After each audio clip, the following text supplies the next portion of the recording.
2018년 7월 21일, 미국 사우스캐롤라이나주의 한적한 시골길을 따라 오토바이를 타고 달리던 제임스는 이상한 장면을 목격했습니다. 도로 옆에 있는 집에서 나온 한 여인이 마당을 가로질러 자신에게 달려오며 손을 흔들었던 겁니다. 무언가 다급해 보이는 그녀는 제임스에게 달려와 911에 전화해달라고 부탁했습니다. 자신의 남편이 계단에서 넘어져 죽은 것 같다고 말한 그녀는 911에 전화하는 제임스를 뒤로하고 이웃집으로 뛰어갔습니다. 이웃 주민과 제임스를 자신의 집 계단에 쓰러져 있는 남편 스티브 클레이튼에게 안내한 라나 클레이튼. 제임스가 확인 결과 이미 스티브의 맥은 잡히지 않고 있었습니다. 잠시 후 구급대원이 도착했지만 이미 멎은 스티브의 숨은 돌아오지 않았죠. 경찰에게 스티브가 3일 전부터 현기증을 앓았고 2층 침실에서 요양 중이었는데 오늘 갑자기 계단을 내려오다 쓰러지며 사망했다고 말하는 라나. 1980년대에 사업을 시작해 백만장자가 됐고 40살의 은퇴에 노후를 보내던 스티브는 그렇게 64살의 나이로 갑작스러운 죽음을 맞이했습니다. 검시관은 스티브의 죽음에 전혀 의심스러운 점이 없다고 말하며 사망 원인은 심장마비에 의한 것이라 결론 지었습니다. 하지만 스티브의 갑작스러운 죽음에 의심을 품은 이가 있었습니다. 그의 조카이자 인근 마을의 경찰관인 닉이었죠. 닉은 삼촌의 집에 2대의 전화기가 있는데도 불구하고 외부인에게 911에 전화를 해달라 도움을 요청한 라나가 의심스러웠습니다. 게다가 그녀는 전문 간호사인데도 불구하고 심장마비로 쓰러져 있는 남편에게 구급대가 오기 전까지 심폐소생술을 하지 않았던 것도 이상했습니다. 또한 항상 스티브는 핸드폰을 소지하고 다녔는데 그의 핸드폰은 계단을 비롯해 집안 어디에서도 발견되지 않았습니다. 스티브가 심장마비로 사망했다 결론지었던 검시관이 라나에게 장례식은 어찌 처리할 것이냐 묻자 그녀는 혼란스럽다며 대답을 피했습니다. 그러자 옆에 있던 부검시관이 혹시 모르니 스티브의 시신을 시체 안치실로 가져가 검사를 해보자는 말을 했고 그의 말이 끝난과 동시에 라나는 입을 열었습니다. 길 아래에 있는 장례식장에서 바로 화장을 시키자고 말이죠. 가뜩이나 라나를 의심하던 닉은 제대로 된 검시를 하자는 말에 화장을 시키자 반응하는 그녀가 더욱더 의심스러워졌습니다. 스티브가 누워있던 2층 침실로 올라간 닉은 침대가 오줌으로 젖어 있는 것을 발견했고 병상에 누워있던 그가 제대로 된 보살핌을 받지 못했다는 것을 알게 됩니다. 소식을 듣고 도착한 스티브의 또 다른 조카인 크리스는 닉에게 자신이 3일 전에 삼촌의 집에 오려 했지만 라나가 이를 반대했다고 말했습니다. 현기증 때문에 누워있던 그가 심장마비로 사망한 것도 이상했습니다. 무엇보다 유언장에 대해 말하는 닉에게 남편은 그런 것을 전혀 작성하지 않았다고 소리 높여 민감한 반응을 보이는 라나는 매우 의심스러웠습니다. 결국 화장시키려는 라나의 주장에도 불구하고 닉과 크리스는 삼촌의 죽음이 이상하다며 검시를 요청했습니다.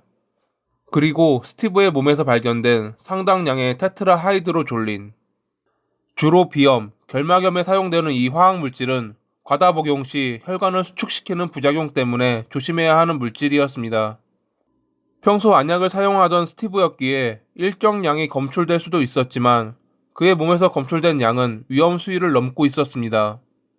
결국 이로 인해 그의 혈관이 수축하며 심장마비로 사망했다는 결론이 나왔습니다. 검시관과 이야기를 나눈 라나는 평소 스티브가 변비가 있었는데 누군가에게 안약을 먹으면 변비에 도움이 된다는 말을 듣고 가끔 안약을 커피와 함께 먹었다 주장했습니다.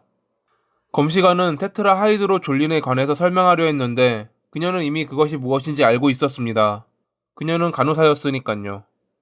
즉 그녀는 안약의 성분에 대해서도 잘 알고 있었고 대량 섭취할 경우 일어날 부작용에 관해서도 알고 있었다는 이야기입니다. 옆방에서 검시관과 라나의 대화를 듣고 있던 경찰은 결국 문을 열고 들어왔고 함께 들어온 닉과 크리스는 그녀를 노려봤습니다. 그러자 그녀는 자신의 실수를 깨닫고 스티브가 평소 정서장애가 있었기에 스스로 목숨을 끊은 것이라며 횡설수설하기 시작합니다. 평소 남편이 자신을 구타하며 욕설을 퍼부었다는 그녀의 말에 옆에서 지켜보던 닉과 크리스는 거짓말이라 부정했습니다. 잠시 흐느끼는 라나가 진정하자 다시 2명의 수사관이 그녀를 신문했습니다. 라나는 자신이 정식으로 신문을 받으러 온 것이 아니라며 방어적인 태도를 취했고 집으로 돌아간다며 자리를 피했습니다. 하지만 정식으로 신문을 위해 불려갔을 때 그녀는 자신의 범행을 자백했습니다. 스티브가 마실 물에 한 통의 안약을 다 부었다는 것을 말이죠. 그녀는 단지 평소 자신을 괴롭히던 스티브가 고통받기를 원했는데 그것이 사망으로 이어질 줄은 몰랐다 변명했습니다. 하지만 이웃 주민을 비롯해 여러 지인들은 스티브가 그녀를 물리적으로나 언어적으로 괴롭히는 모습을 한 번도 본 적 없다 밝혔습니다. 수사관들은 체포영장을 준비하기 위해 라나를 집으로 돌려보냈는데 다음날 이웃 주민은 집에 쓰러져 있는 그녀를 발견합니다. 약을 먹고 가스를 튼 뒤 자살을 시도했던 라나는 빨리 발견되는 바람에 목숨을 구할 수 있었고 그날 병원에서 정신을 차린 그녀의 손에 수갑이 채워졌습니다. 남편을 독살한 것이라 주장하는 시선에 기분이 좋지 않고 그렇기에 스스로 목숨을 끊으려 한다는 메모를 남겼던 라나. 자신은 그저 스티브를 괴롭히기 위해 약을 넣었지 죽일 생각은 없었다는 그녀에게 검찰은 전문가인 그녀가 고의로 그를 살해한 것이라 주장했습니다. 처음부터 라나가 안약의 양을 조절해 서서히 스티브를 중독시켰다. 그가 몸을 가누기 어려워지자 지인들을 만나지 못하게 했다. 도움 요청을 막기 위해 그의 핸드폰을 숨겼다. 그녀는 스티브의 시신을 곧바로 화장하려 했다. 스티브가 죽은 후 유언장이 없다며 친지들의 방문을 거절했다. 이는 유언장이 없으면 남편의 모든 재산은 그녀에게 상속되기에 행한 행동이다. 집 뒤에서 많은 양의 종이가 불에 탄 흔적이 발견됐다. 그녀는 스티브가 자신을 괴롭혔다 밝혔지만 이것에 대한 증인도 증거도 없다.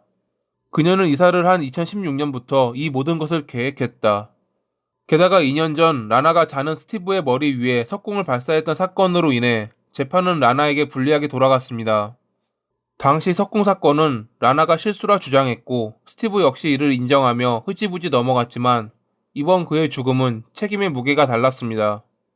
라나의 변호사는 그녀가 어릴 적 삼촌에게 당했던 성적 괴롭힘과 군기지 근무 당시 당했던 성폭행으로 인해 외상 후 스트레스 장애를 앓고 있다 주장했습니다. 그녀의 범행에 살인에 대한 의도는 전혀 없었다는 변호사의 주장과 계획적이고 의도적인 살인이었다 주장하는 검찰의 법정 공방이 오갔습니다. 검찰은 라나에게 50년형을 구형했지만 이후 그녀가 탄원하지 않겠다는 조건을 받아들이며 2020년 1월 16일 그녀는 25년형을 선고받습니다. 당연한 이야기지만 라나는 스티브의 재산을 한 푼도 상속받지 못하게 됩니다. 스티브의 유가족들은 정의가 이뤄졌다며 이제야 마음 편히 그를 보낼 수 있다 눈물 흘렸다고 합니다. 2010년에 온라인을 통해 만나 3년 후 결혼하며 행복한 삶을 살 것 같던 라나와 스티브. 어떠한 이유로 라나가 스티브를 죽였는지 명백히 밝혀지지 않았지만 확실한 것은 그녀는 자신의 죗값을 치러야 한다는 것입니다. 오늘도 봐주셔서 감사합니다. 그리고 비염 죄송합니다.